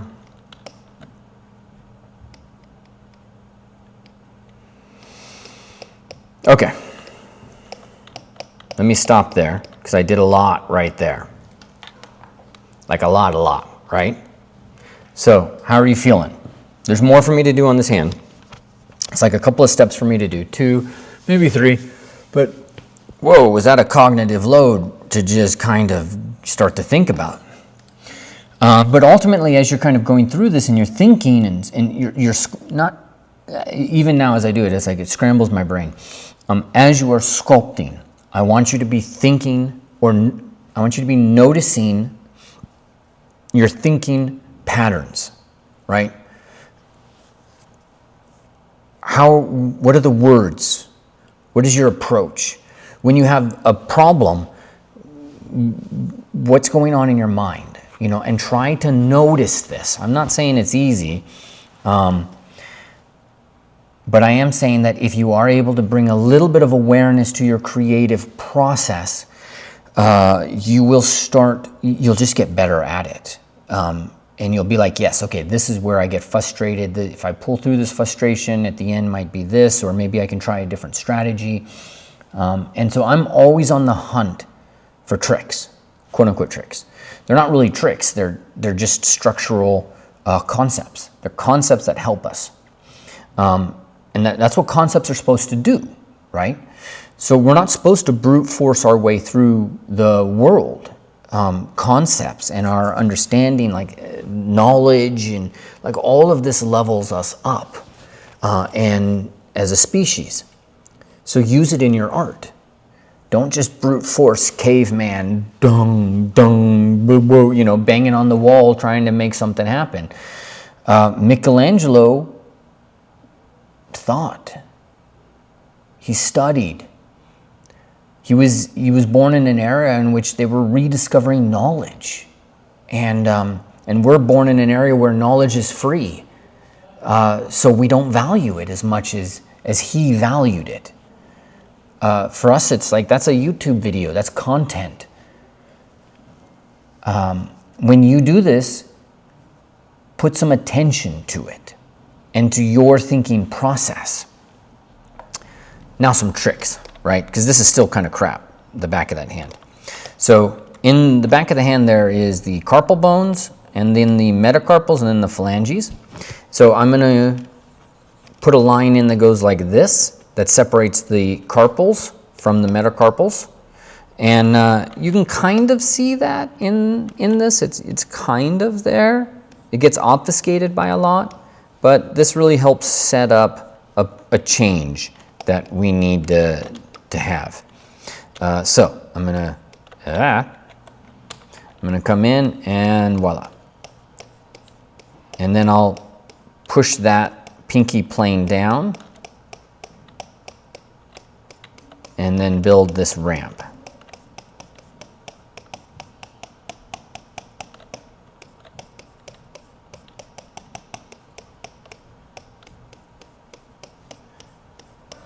Okay. Oof. Right, you can see even here, like this now gets beveled, right? But we're going to keep this square because this is the trick, is later on you learn how to just make a couple of strokes and it's like, oh, everything now makes sense. It all kind of works. One stroke. But it's one stroke after I've already set the foundation properly. I hope that makes sense. Okay. Let's get a little bit of the wedge here. There we go.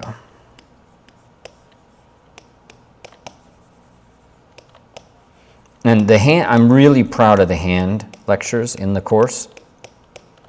So, you know, hopefully you guys will like them. Let's check the webbing.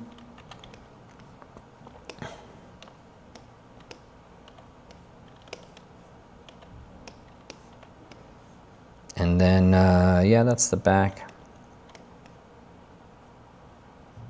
Cool. All right, so that works. Now, the next thing I'm going to do is just some adjustments.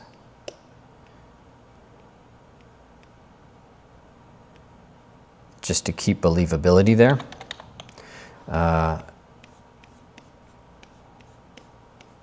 And I'm just inflating, I'm not doing anything special. But I'm certainly going to inflate the root a little bit more, just so I keep the believability. All right, that's it. I'm not going to go in and work those hands too much more than that, because it's its own lesson, right? And let me just wrap that around. This is me getting a little too detailed. But it's fun. Whew. All right. Okay. Did I mirror? How did I get that? Oh, I Z-remeshed with symmetry on. I keep forgetting that he did that. It just seems so silly. Delete hidden, unfreeze. Voila. Okay.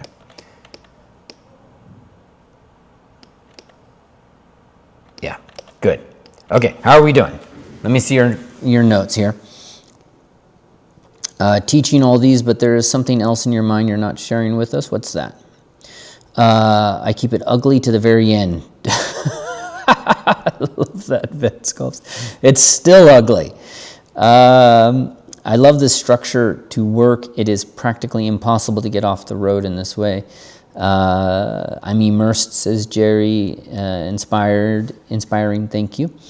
Gnosis, the more I sculpt, I see that being conscious while doing it is key. So true. When it comes to Michelangelo, I'm certainly incentive to sculpt in the scale of what he did in terms of execution and dedication is a lot more serious than casuals watching this. Possible, but you have to think also Michelangelo had a different, I mean, everything was different back then, right? I mean, he was doing it for, there was no other option, like, you know, that was a full job. All right, now, what do I do next? Okay, well, I've done the clavicular, the joints up here. I've done the wrist, and that led me down to the hand. So the next thing is the elbow. So I need to sculpt the elbow. And mostly what I need to find out is what is the flattish plane. You have to understand that the epicondyle here, they're actually rotated. So I'm not going to go by them. I'm going to kind of try to go by the olecranon. And so that'll show me that's the back plane. And then it comes around to the front. But before I do that, I have to see it here at the elbow. And I have to put it in at the elbow. So let's say, oh, I had it. Say right about there. And I'm going to carve in and in. And the reason why is because I'm going to get the olecranon and then drop down to get the medial epicondyle and drop down further to get the lateral epicondyle there. And so let's go drop that one down and then let's flatten that.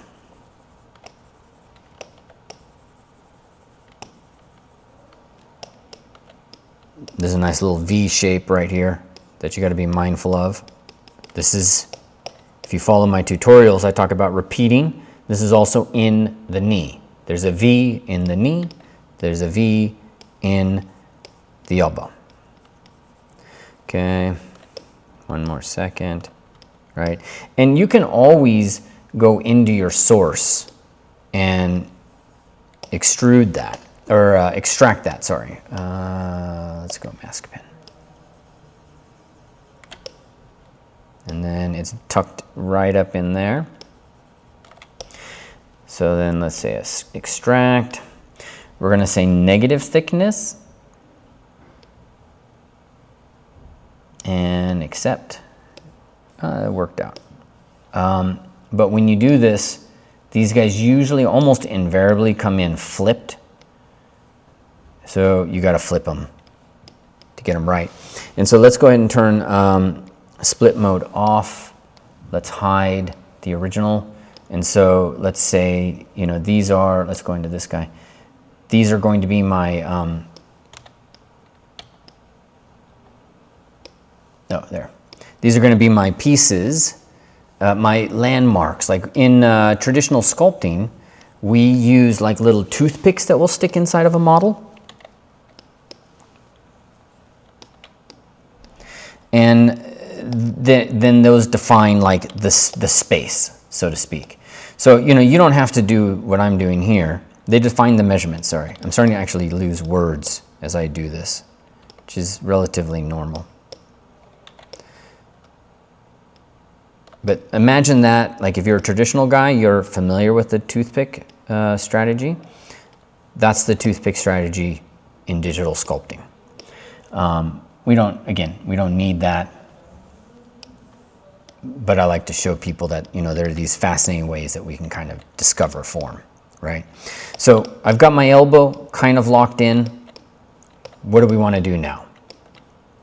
We've got the box. And now we have to make sense out of everything that is here. And we're still technically at the volume side of this conversation. Whew. How much time have we been here? Oh yeah, almost 2 hours.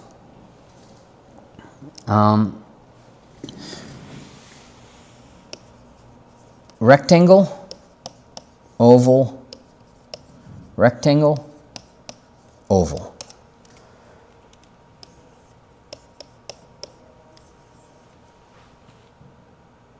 Now, I already got one rectangle, so I'm going to make another one. And that, since I defined the back plane there, let me say find the side plane. There we go. Okay, and you know, if you do this, you might have to move things around. So don't be afraid, you know, but the clay brush will quite quickly get me some position and some clay on there. Let's see if I can mask off the torso.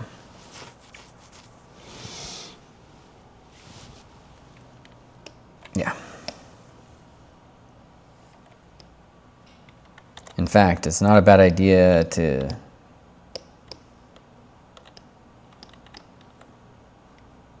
create poly groups. All right, so that's one plane that I've created. Now I need to create this back plane, and so for that I'm going to have to get a little bit more strategic. So I'm going to come in with the standard brush and say, all right, I think that plane is about like that. And then I have this plane, that's the side plane, and that plane is going to go all the way up right there. Yeah, that actually works for me. So let's go and build the back.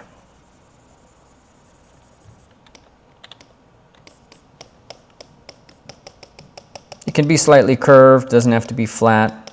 I don't, you know, sometimes people get kind of caught up on needing it to be flat, to be a plane, and it's just not the way. Like, I'm not going to argue geometry and all that stuff. But for us, it can be curved.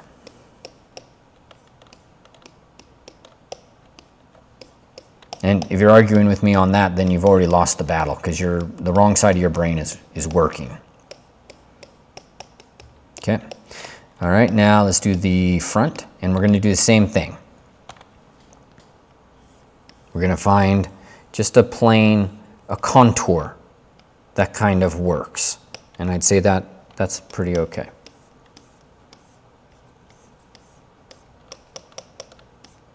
And let's get that plane out here too. So let's say it extends to right there and down. Voila.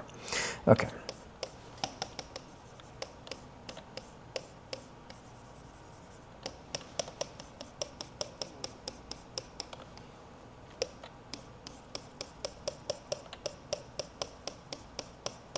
Okay, all right, there we go. Simple, planar construction.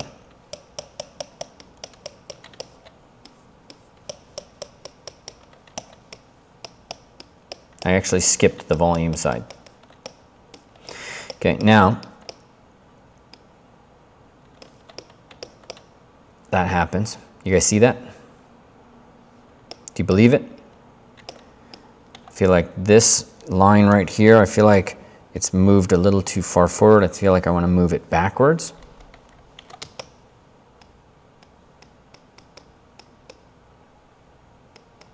That's okay.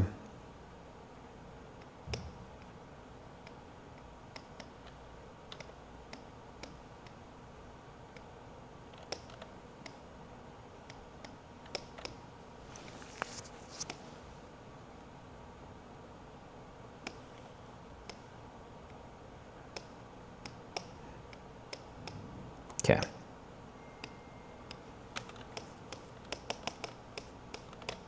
All right, my audio is still good. Yeah, audio seems to be good. You guys are still hearing me. Sampa, when you personally find most difficult to sculpt, which scrambles your mind? What do you personally find the most difficult to sculpt? I don't know.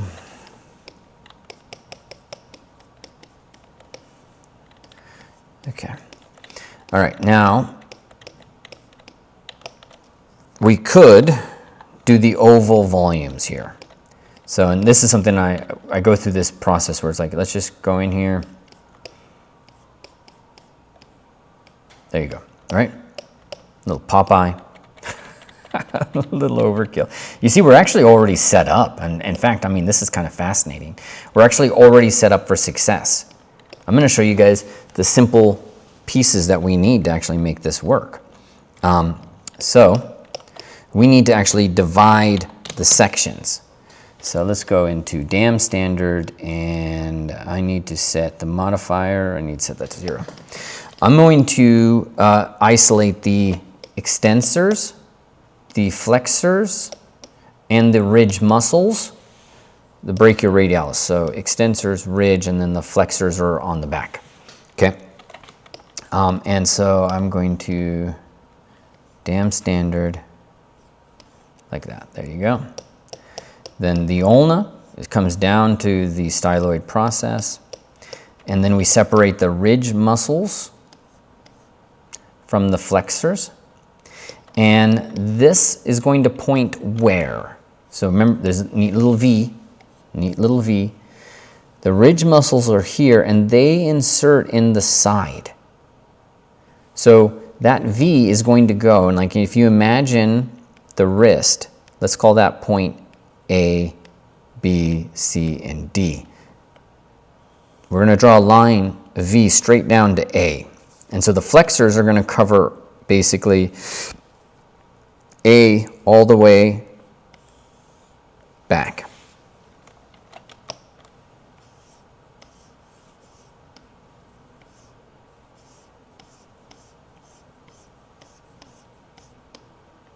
There's a lot of form in there, but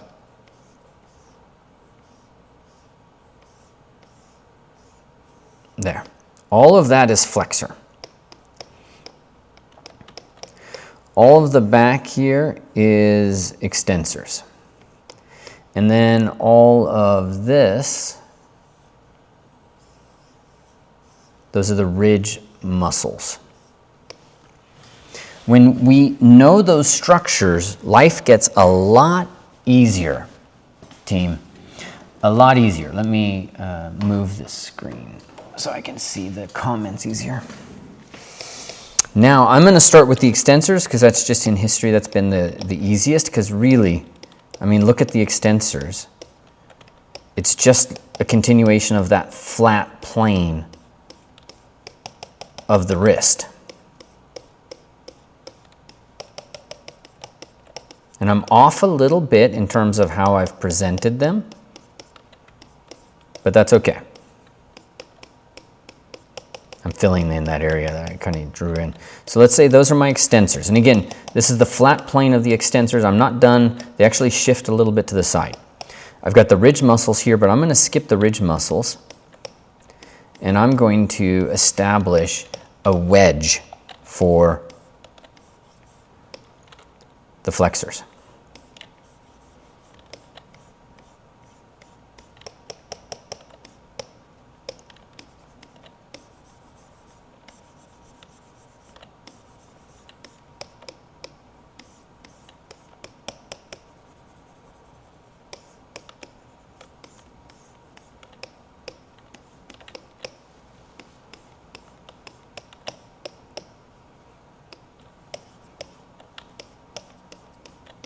And let's see if I can get this as structural as possible.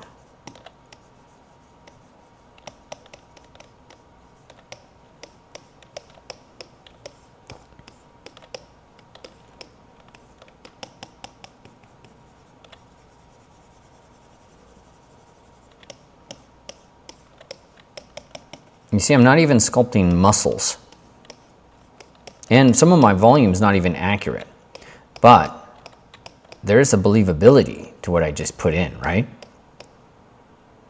And so on a simple level, it's kind of a strap.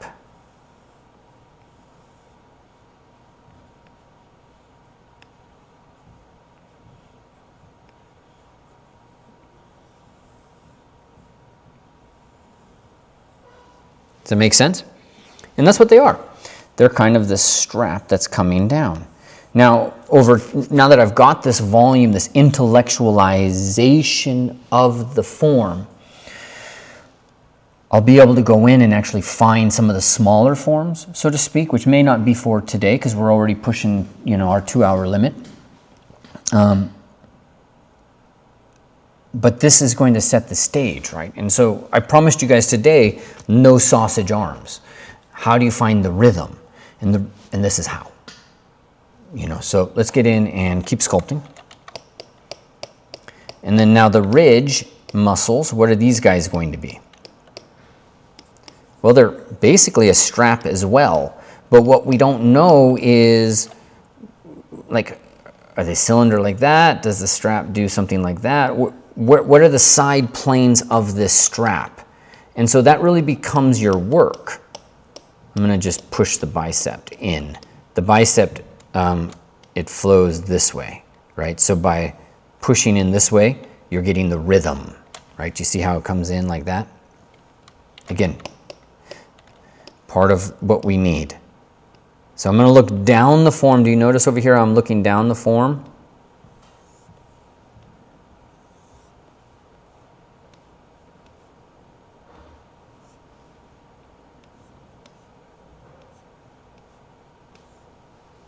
That's what I want.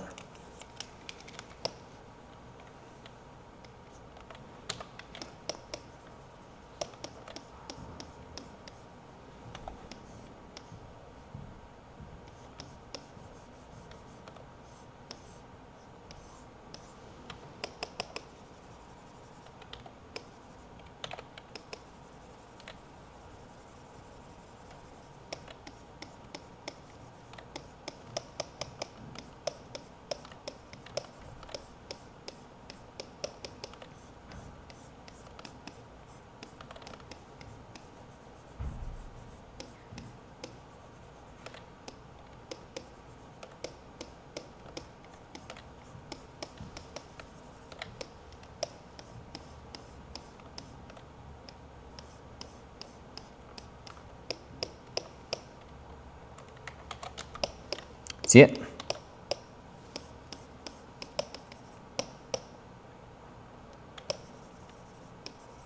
Maybe we sculpt the silhouette a little bit.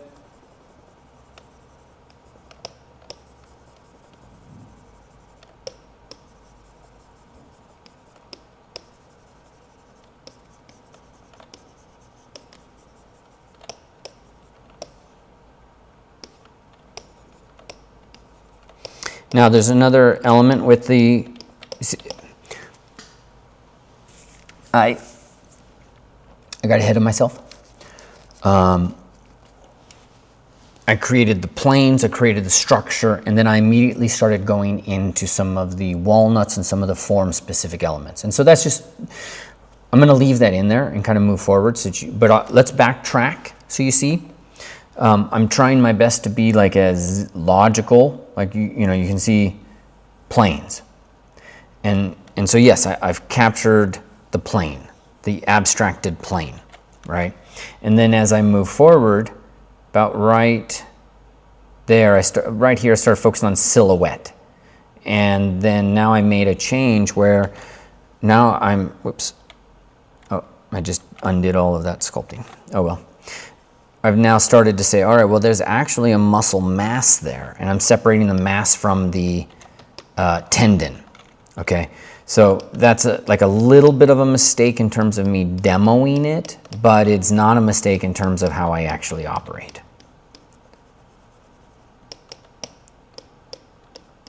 Okay. All right, now I've got that ridge muscle. I've got the extensors, sort of, and that's what I need to resolve right now, is that the extensors actually creep into the ridge muscle territory. So I need to think about this guy right here. That's the extensor carpi radialis brevis. How the hell do I still remember that? That still blows my mind that I still remember that. So that needs to sit a little bit down.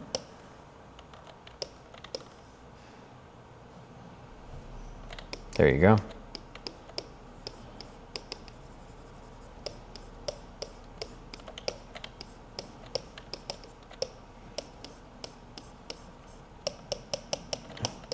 Get the ridge muscles to overlap it. That guy sits there. Then you're going to kind of merge them with the extensor digitorum, you know, and then that comes in with the extensor ulnaris along the side, which dissipates, and then the extensor digitorum becomes more dominant down here, comes into this, and then after that you've got tendons and whatnot wrapping it up. And then on top of that, now we have another form. Let's get that ulnaris a little bit. You've got the polliceus muscles at the side here, which actually come from underneath all of this, and then they wrap around like that, coming down here. That tendon that we see, that's a polliceus.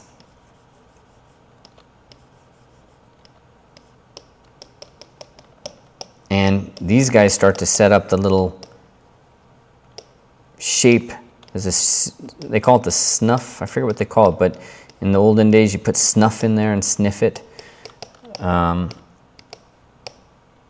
can't remember what they called it.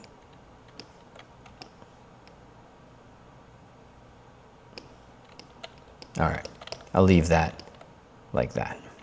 And you can kind of see a little bit of a plane break. So it's not bad to get a plane break in there. Just get that plane break a little bit more lined up. Okay. All right, now that was the forearm getting a little crazy with the cheese whiz there, losing place of some of the forms and things like that, as we quickly went from plain to more specific structure, you know, that we really didn't do here with the tricep coming in now and say separating the tricep. This is going to be the lateral head, the long head. The medial head is going to be its own beast, kind of coming into this way, and now we're going to start to define some of that. The deltoid sweeping around like it actually does. The deltoid from the front here sweeping down as well, and then the acromial portion coming down, separate the bicep, get the bicep to kind of flow inwards, cap it with the pectoralis, and then we can kind of come in and say, all right, well, that's probably tricep right there. It gets really big, and then you can get brachialis and whatnot to kind of work over a little bit there. But ultimately now, we have a more dynamic structure in terms of how we have built out, you know, the form here. And along the way, encountered a whole host of problems. So I really wanted to, where are we at right now time-wise? Yeah, it's already 1. I really wanted to get to the leg with you guys. So maybe we cover a little bit of that tomorrow, because we have I built in a little bit of extra time. I'll show you quickly like how I use these principles of creating the planes and then chopping in the muscle groups, how we start to move that in to create, you know, sense out of all of the complexity, so to speak. All right, so let's look at this. Now, we have elements here all ready, all kind of placed for us to go in now and start to refine, which we can start to find some of those nuggets if we want to.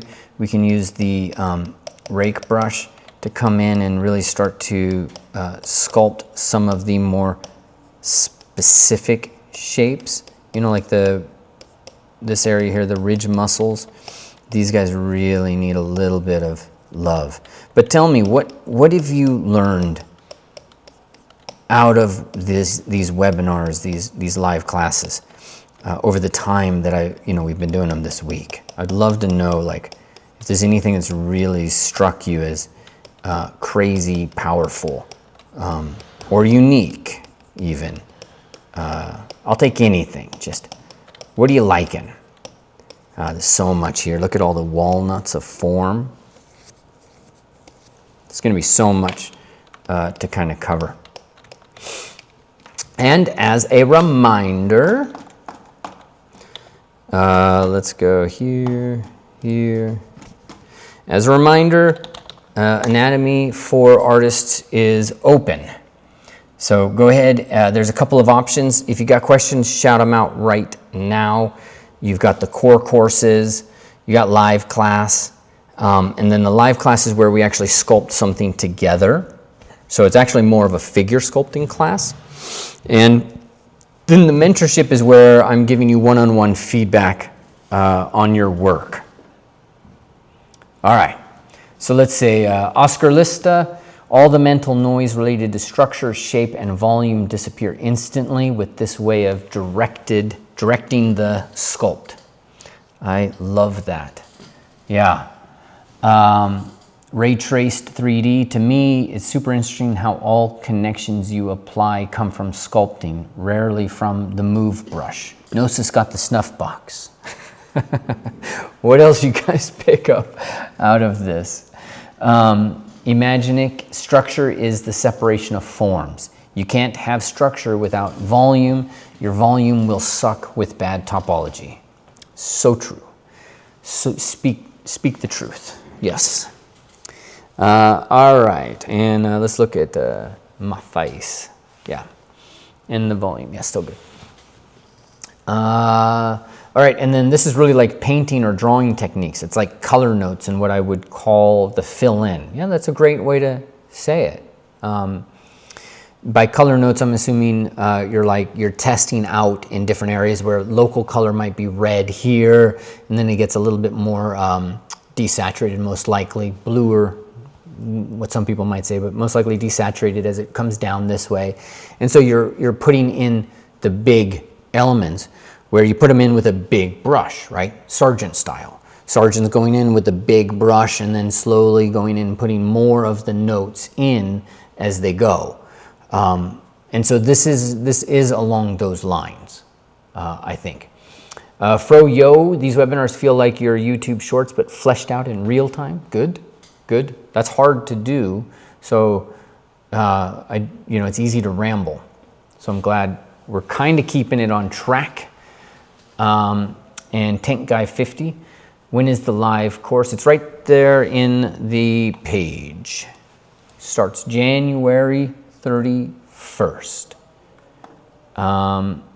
And I don't know about March, but the idea is to release in March. So I'm trying to, basically the process is release these as often as I can, and somewhere around June, once I feel like I'm done with the anatomy, at least the second or third take on the anatomy, then you'll be able to buy them anytime.